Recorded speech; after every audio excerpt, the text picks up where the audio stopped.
Bonjour à tous.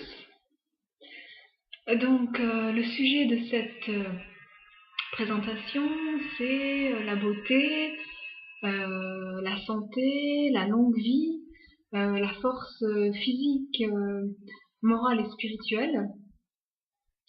Alors, pour obtenir toutes ces choses, le Mahabharata, qui est l'un des textes fondateurs de la sagesse indienne, explique qu'il faut adopter un régime végétarien. Alors, pour illustrer simplement cette, ces recommandations, vous avez les nombreuses personnalités célèbres actuellement, comme alors il y a eu Claudia Schiffer, Kate Moss,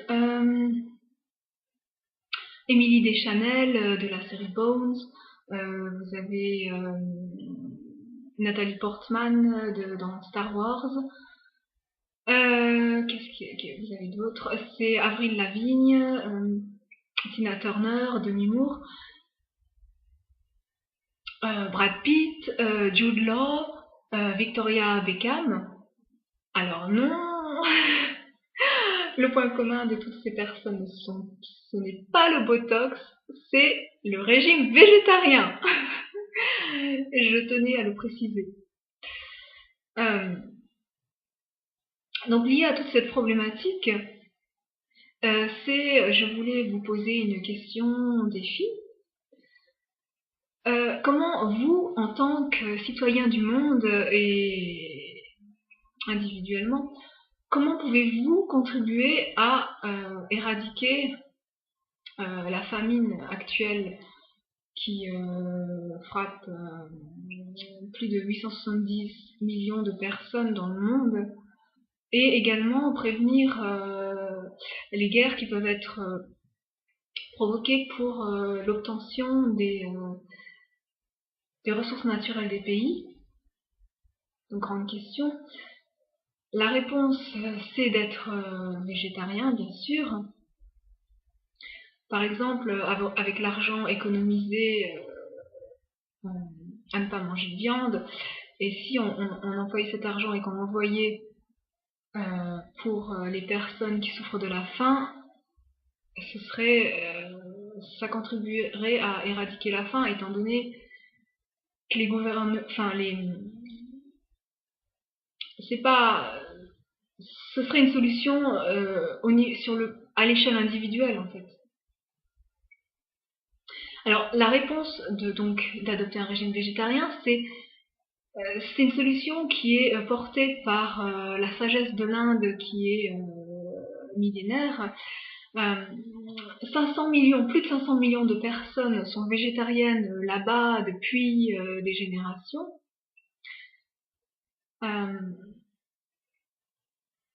Par exemple, vous avez la femme sage indienne Mata Amritanandamayi Devi, ou Amma, qui est considérée comme une sainte,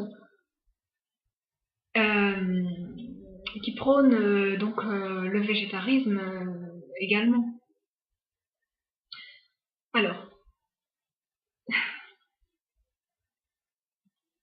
quels sont les arguments, les 8 raisons d'être végétarien? Alors, la première raison, c'est une raison éthique. Comment dire? Si nous devenons végétariens, nous ne tuons plus des animaux. C'est vraiment inutile. Par exemple, si les murs des abattoirs étaient en verre, tout le monde serait végétarien. Personne ne pourrait supporter une telle violence et cruauté. Les animaux ont une conscience. Si vous regardez le documentaire Earthlings, tout à l'heure je vais vous donner donc les références sur la barre d'infos qui se trouvera en bas de la vidéo. Alors, Earthlings décrit donc la souffrance et la manière dont les animaux sont traités dans les abattoirs. C'est vrai que je trouve aussi que c'est un devoir de s'informer, de savoir comment ça se passe réellement quand on veut obtenir de la viande dans notre assiette. Le deuxième argument est un argument économique parce que la viande coûte cher au kilo et grosso modo le régime végétarien c'est quoi? C'est une portion de céréales, une portion de légumineuses et ça revient peu cher au kilo en fait. Alors avec la réduction du pouvoir d'achat actuellement, donc c'est appréciable. Le troisième argument concerne la morale, la psychologie. D'après le yoga, nous sommes bien moins agressifs, nous perdons la violence en nous quand on est végétarien. Il y a des expériences qui ont été menées dans les prisons. Donc les prisonniers étaient bien moins agressifs en adoptant un régime végétarien. La quatrième raison est un argument médical. Vous avez l'ADA, c'est l'Association américaine de diététique et les diététiciens du Canada, et également l'APSARES, qui est l'Association des professionnels de la santé pour une alimentation responsable. Ils disent que les régimes végétariens et végétaliens sont complets, qu'ils sont adaptés à tous les âges de la vie, depuis le bébé dans le ventre, jusqu'à l'allaitement, jusqu'à l'athlète. Ces régimes sont complets et ils participent aussi à la prévention et au traitement de nombreuses maladies dites de civilisation comme le cancer, les maladies cardiovasculaires, l'hypertension, le diabète, l'obésité. Quand on est végétarien, ça nous aide à contrôler notre poids.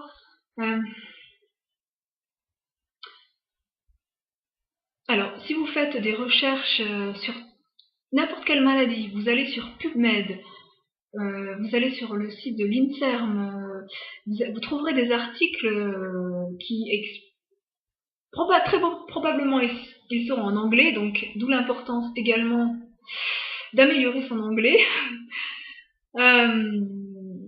Vous trouverez que les régimes végétariens et végétaliens préviennent et traitent de nombreuses maladies. Moi, j'ai fait des recherches sur l'arthrite, sur des maladies dégénératives, quoi d'autre, pour les tendons. Les tendons tiennent mieux après opération quand on est végétarien, etc. C'est vraiment très intéressant de faire ces recherches vous-même en fait. Sur le cinquième argument, c'est un argument lié à la philosophie et à la science. Platon et Socrate, donc, qui étaient des philosophes grecs, étaient végétariens. Albert Einstein était végétarien.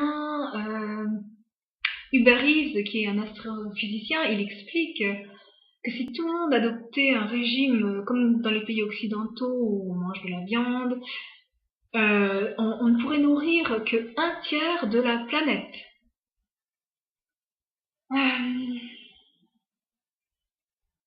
Le sixième argument est un argument écologique. Alors, il faut de très grandes quantités d'eau pour nourrir le bétail. Des forêts amazoniennes sont abattues pour pouvoir élever du bétail.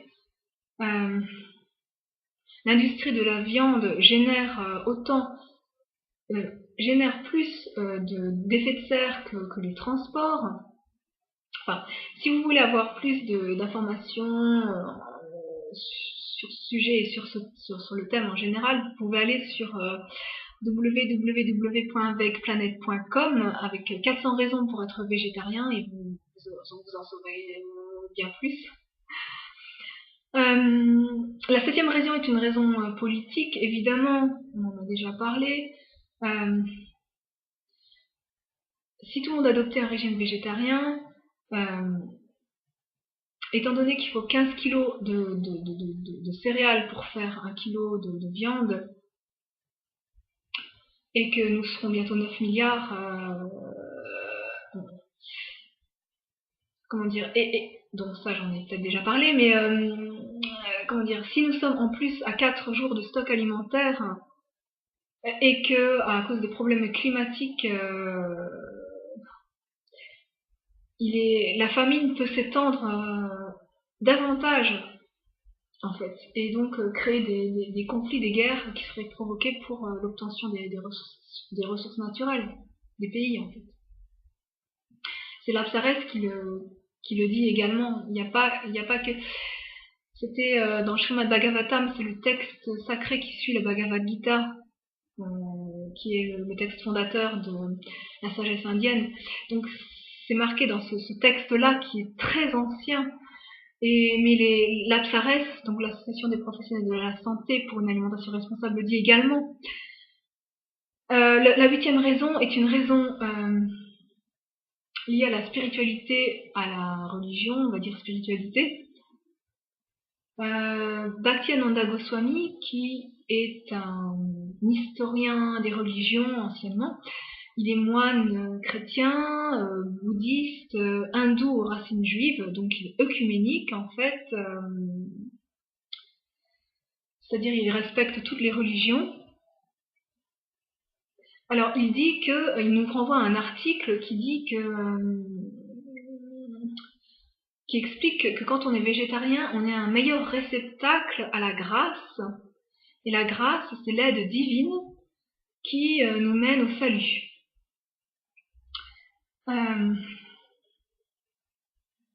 Donc dans vecplanet.com, j'ai appris que Jésus a dit dans l'évangile des 12 apôtres qu'il était venu pour faire cesser les offrandes de chair et de sang, et que si nous ne cessions pas nos offrandes et notre consommation de chair et de sang, alors la colère de Dieu ne cessera pas en nous.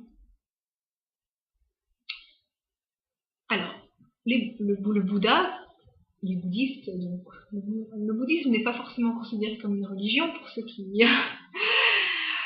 qui ont un problème avec la religion. Le Bouddha dit également, dans le même esprit, dans le Dhammapada, donc les sens de la loi, sens 246 et 247, l'homme qui détruit la vie se détruit lui-même complètement. C'est brut, mais c'est la vérité, moi je pense. Alors, si je puis me permettre, pour parler de mon expérience personnelle,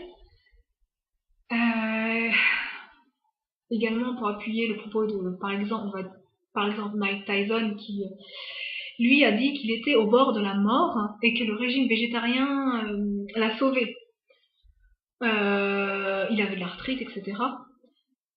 Moi, ce que je peux dire, c'est que je suis devenue végétarienne vers l'âge de 20 ans, parce que j'ai vu une arme à feu de chasse, je me suis mis à la place des animaux chassés en tant que proie, j'ai compris, donc je suis devenue végétarienne. Malheureusement, j'étais pas bien informée, j'avais pas assez d'oméga 3, j'ai fait une dépression, alors que les oméga 3, dans une publication de l'INSERM, elle explique que les oméga 3 traitent la dépression, c'est-à-dire les oméga 3, vous pouvez trouver ça dans une cuillère à soupe de colza, de noix, dans 8 amandes. Et donc à chaque repas, il faut avoir des oméga 3, sinon on a une dépression. Ça, c'est le magazine de la santé, France 5, qui explique ça. Que disais-je donc? J'ai perdu le fil. Oui, mon expérience personnelle. Donc je suis redevenue, j'étais à moitié végétarienne, on va dire. Je suis redevenue végétarienne vers la trentaine grâce à Bhaktiananda Goswami qui a dit qu'il faut être végétarien, il n'y a pas de compromis possible, on est végétarien, point barre. Donc je me suis renseignée, je continue de le faire d'ailleurs, et j'ai eu l'impression de rajeunir de 10 ans. Ensuite, je suis passée plus vers le régime végétalien, grâce, on va dire,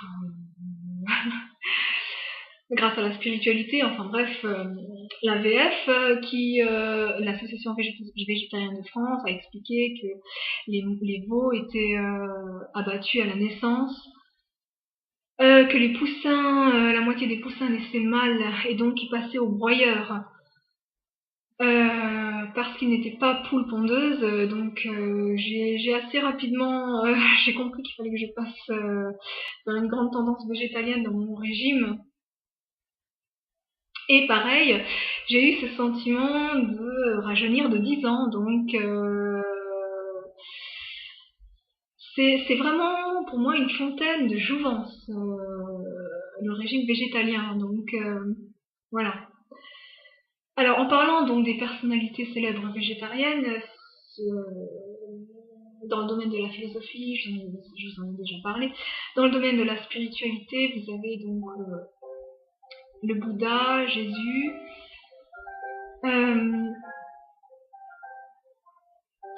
Il y a également Gandhi ou Martin Luther King qui a lutté pour les droits civiques des Afro-Américains dans les années 60. Dans le domaine scientifique,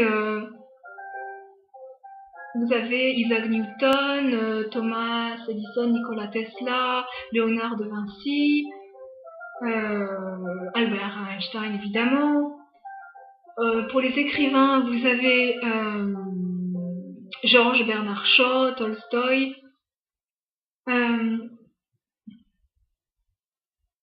Au niveau des chanteurs, des acteurs, je vous en avais déjà parlé.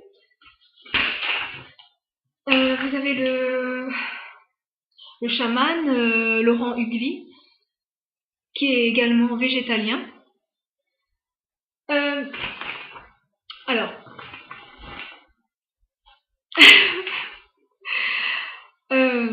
et évidemment, il fallait que je vous parle du régime végétalien de base pour démystifier un peu. Faut pas en avoir peur, c'est simple, on va dire qu'il faut respecter donc un apport de protéines végétales. Alors où est-ce qu'on le trouve? Donc dans la portion de céréales, vous avez des acides aminés. Dans la portion de légumineuses, vous avez également des acides aminés. La combinaison de ces acides aminés qui constituent les protéines végétales dont le corps a besoin, qui est l'équivalent donc des protéines animales, c'est équivalent. Et ça, c'est un médecin nutritionniste qui dit ça. J'ai trouvé cette information dans un guide marabout sur la nutrition. Qu'est-ce qu'ils mangent les végétaliens? Ils mangent des algues, donc vous pouvez manger ça sous forme de maki, sushi végétarien. Des oléagineuses pour le calcium, c'est-à-dire amandes, noix, noisettes, etc. Des fruits, des légumes. Vous pouvez évidemment vous tourner vers le végétalisme cru. C'est très positif. Enfin, donc renseignez-vous auprès de naturopathes vitalistes végétariens, si possible, végétaliens.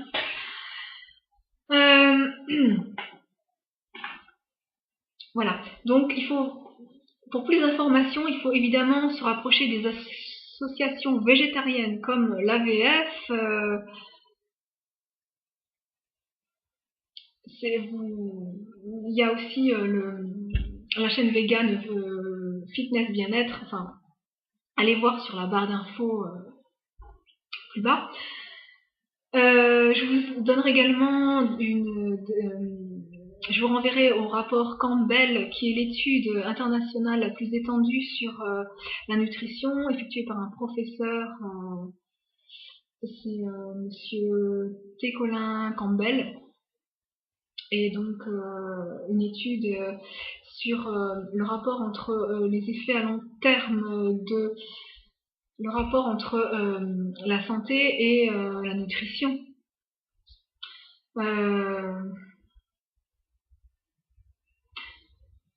Alors, pour finir, je voulais parler donc, je voulais citer donc plusieurs personnes.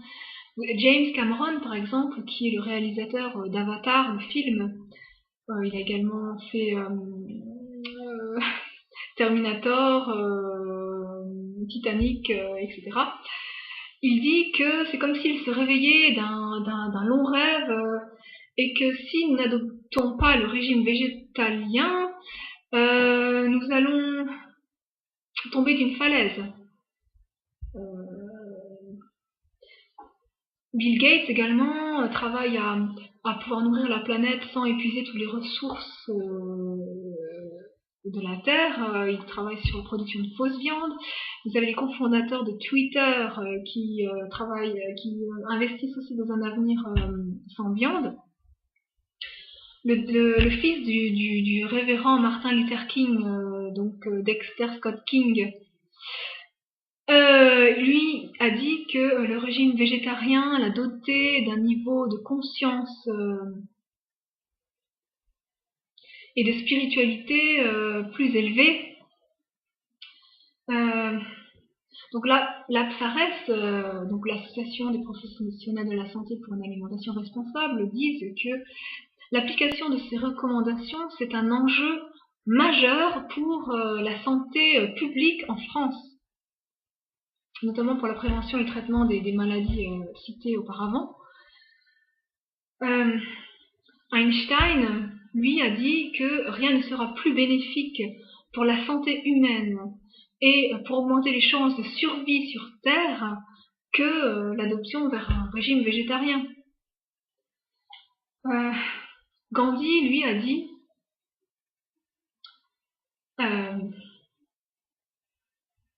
que, d'après son expérience, pour atteindre l'atteinte à la compréhension de la vérité avec un grand V, ne peut suivre que l'adoption de l'ahimsa qui est la non-violence. Et pour finir, le Mahabharata explique donc pour atteindre la paix suprême, il faut adopter un régime où aucun animal n'est blessé, c'est-à-dire un régime végétarien. Voilà, je vous remercie pour votre attention et j'espère que ce message sera bénéfique pour tous et que tous les êtres soient heureux.